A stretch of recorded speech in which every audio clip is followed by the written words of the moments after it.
Welcome back to another Drinking with Craig and Roger. I'm Craig. I'm Roger. And today we have, I think on one of our previous sessions, we covered what I consider to be my best whiskey value, my best bourbon value with the Evan Williams Bottled and Bond. And today we're going to talk about what you have several times mentioned to be one of your favorite value whiskeys out there. Yeah, it's Jim Beam Rye. What I'm used to is the yellow label version that's bottled at about 80 proof. Yeah. They stopped producing that and started doing this 90 proof version, pre-Prohibition style. But I gather that they're going to bring back, at least for a limited run, the 80 proof version with a upgraded label. The 80 proof was a very nice drink for around $15. There were a number of rye whiskeys maybe 2 decades ago that were in the same price range. Old Overholt was one, Rittenhouse was another. And at any rate, they were sort of workaday, whiskeys, but they were very nice for the price. And you could, there's something you didn't really need to mix to drink. You could just drink them straight. You didn't, but I gathered that they were really popular as mixers. Apparently, bartenders were requesting something from them a little stronger to stand up a little better in the mixed drinks. One of their motivations.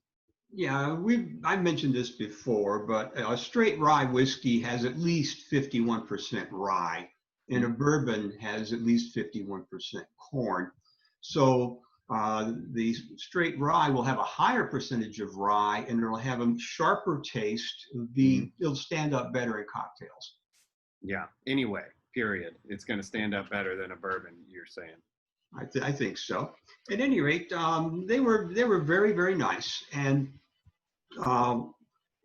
over the last 20 years, people have gotten interested in premium and super premium versions of whiskeys. And so all of the distillers are bringing out the super premiums. And I think this cost me $24, but mine was 20. I think that it qualifies as a premium. I don't think it's a super premium. That would be somewhere, $70, $80 up to $100. Okay. Every time I see that language, premium, super premium, all that, when I see that, I always think it's going to be garbage. Because, I only ever see that on the lowest quality. They're like, this premium beverage, blah, blah, and it's always, have you ever bottom of the barrel. On Scotch whiskeys, every single one of them says rare. The whiskeys are rare. Mm-hmm. Yes. Yeah, but and I guess that rye whiskey in general has had a big boom in popularity over the last, I guess, last couple of years at least. Oh yeah, there used to be like about 4 you could get. Right, I believe that. Now there's a ton of them. Yeah. Well, let's get into it and we can talk a little more about it. Because you have not tried yours yet, right? Yeah, yours looks a little low. Squatter than mine does. Lower. Yes. Yeah, mine, sorry, my feed is getting interrupted here. Anyways, yes, I couldn't resist and I did have to try mine, and a couple of my friends also tried a little bit. Oh no, that's not what I meant. Your bottle is the actual bottle? Yeah, it does appear to be a different shape. So yeah, we got different ones. I don't know which one is more current and which one is older, but yeah, it's got a neat little shape to it, kind of unique, and it's definitely squatter. I just have 2 labels on the front and the back. Yours goes around the side.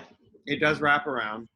Let's give it a pour and see what we think. I'm very curious to see what you think about how it is similar or different from your remembered 80 proof version, which you did bring a little bit of that 80 proof for me to try a long time ago.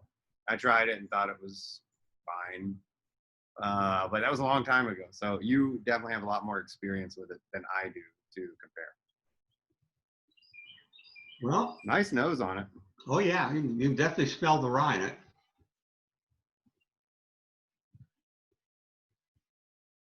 Yeah, I'm not overly experienced with rye in general. So identifying the rye characteristic is a little difficult for me, just Well, in and of one thing itself. we could do, or we could even do it now, is we could get out a bourbon and smell it beside the rye.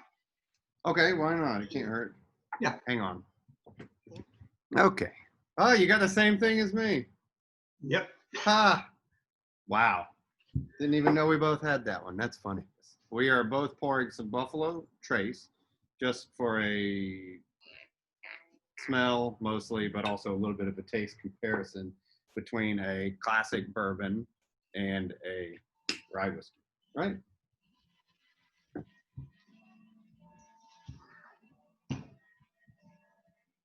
So with the Jim Beam rye and the Buffalo Trace here. So let's see. There we go.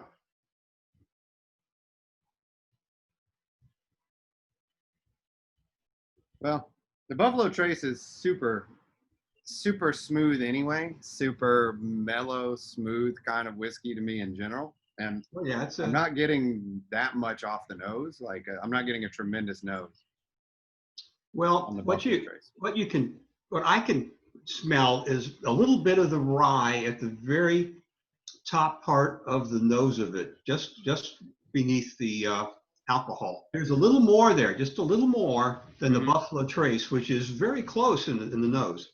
I think I think the Jim Beam rye has much more pronounced nose than the Buffalo Trace for sure.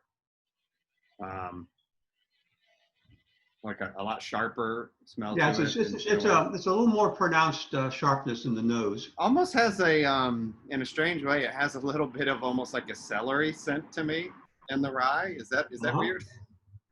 All right, so give it a taste. Okay.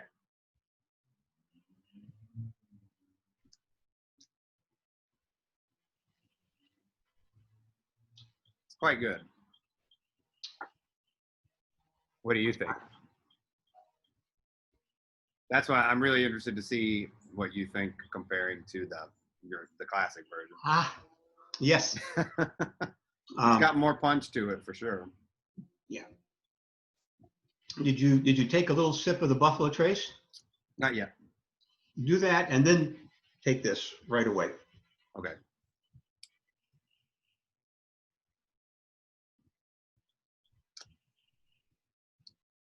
Ooh, good.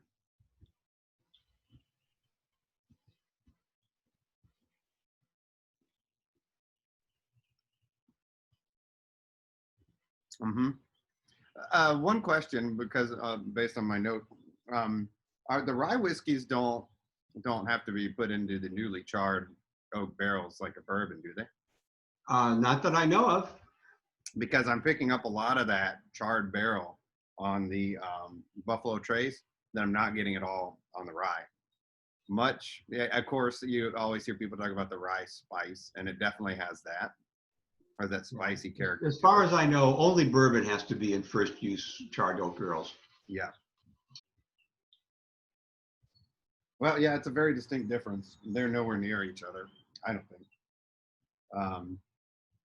And I wouldn't say I'd heard some other people when they tasted this Jim Beam rye talk about it as being closer to bourbon and like a good gateway for bourbon drinkers to get into rye.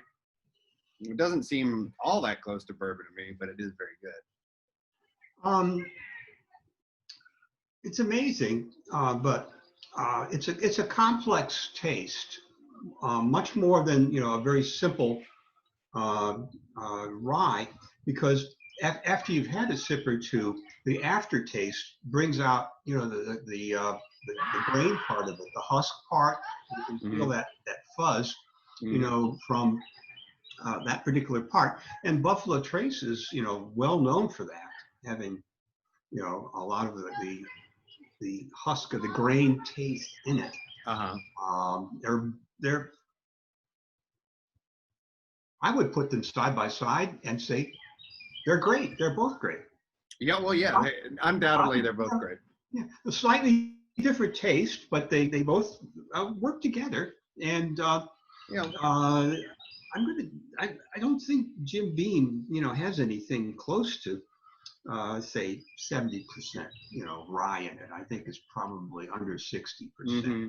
Mm-hmm. But yeah, I think you're right. Your friend is right that it would be a pretty good step into rye from someone who really, really liked bourbon and nothing else. Yeah. Right. I guess so. Compared to, I only have one other rye whiskey here, and I wouldn't even dream of comparing them. It's not fair at all. It's a Knob Creek 10-year barrel strength version. Yeah, well, I have that resurgence rye that we reviewed. But even that is so much different.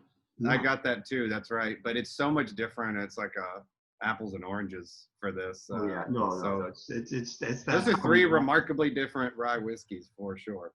Yeah. Well, the resurgence is all malted rye. And single malt. Yeah. And bourbon.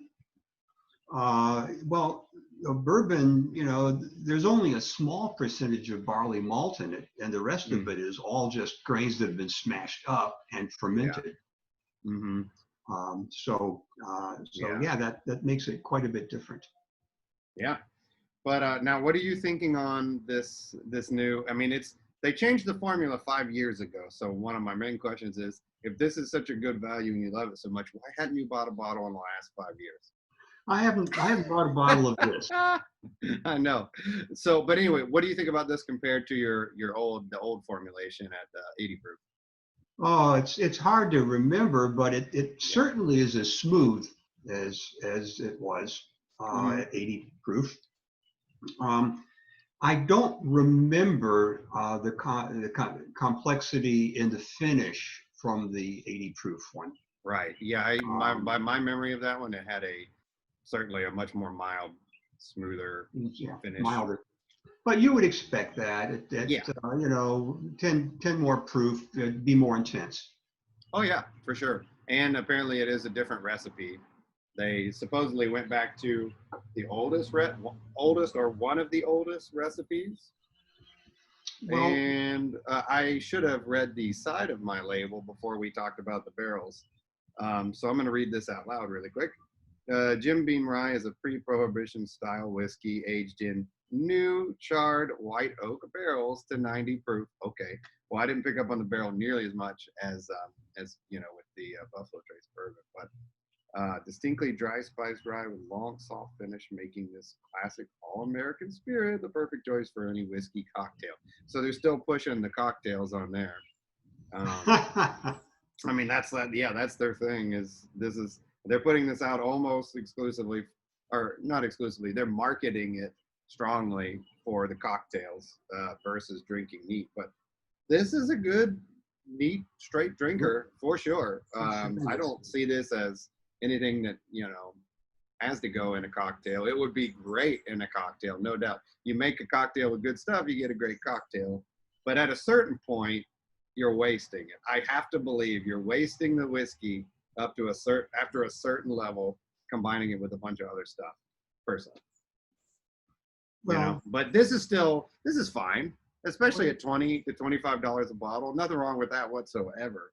But this is a good daily drinker kind of thing. But it says somewhere on here, or maybe I read it online. Anyway, they went to an older recipe supposedly, but it can't be that much different. Oh, it won't be that much different. What they're talking about is the mash bill. Yeah. How different the proportion is, and it's probably slightly different. Rye whiskey was the dominant kind of distillation when our country was founded. Mm-hmm. It was bourbon actually only really came into popularity around the middle of the 19th century, and I think Prohibition did a number on a lot of different kinds of whiskey as far as changing the popularity when they started up again, doing things a little different. Yeah.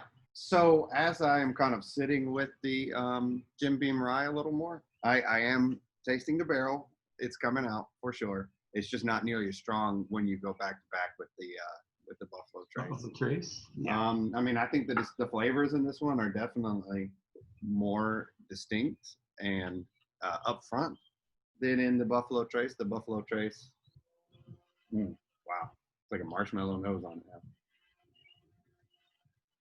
Is much more rounded, like well blended, like all the flavors kind of balanced and the flavors work together very well. Not any one element sticks out that much to me. It's definitely a smoother finish in terms of just sheer spice. And it is the same proof, so it's a good comparison. So I mean, yeah, the proof and the punch stick out a lot more, not in a negative way, on the Jim Beam. It's not hot. It's just it's that rye characteristic, I guess, that really does cut through a lot more. I agree with you totally. Mm-hmm. So, our guess, what we were saying is that the new version of Jim Beam Rye is a pretty good drink at a pretty reasonable price. Yeah. And, yeah. Oh yeah. And it, while it might be touted for, using in cocktails, because it will certainly do a lot better and add more character than vodka would. However, it's a fine drink just to sip. I don't see them saying how long it's been aged, but I'm guessing it's at least 4 years. Like 5 or 6 years, something like that, because it really is very mild. Any of that little harshness you get from a freshly distilled whiskey is gone. Yeah, it's not hot. It's not hot. Anyway, so I guess we recommend this, right? Yes, it definitely comes recommended. Yeah, pick up a bottle. You won't regret it. I mean, you got nothing to lose. And this is it's a good one. I'm enjoying it. Absolutely. Enjoy our quarantine while it lasts.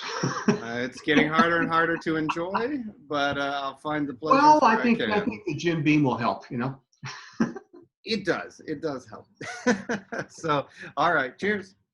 Cheers, everybody. Till next time.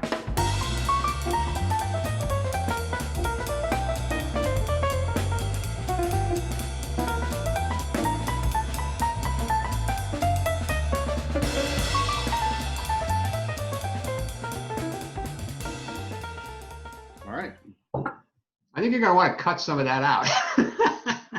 Yeah, it will be edited.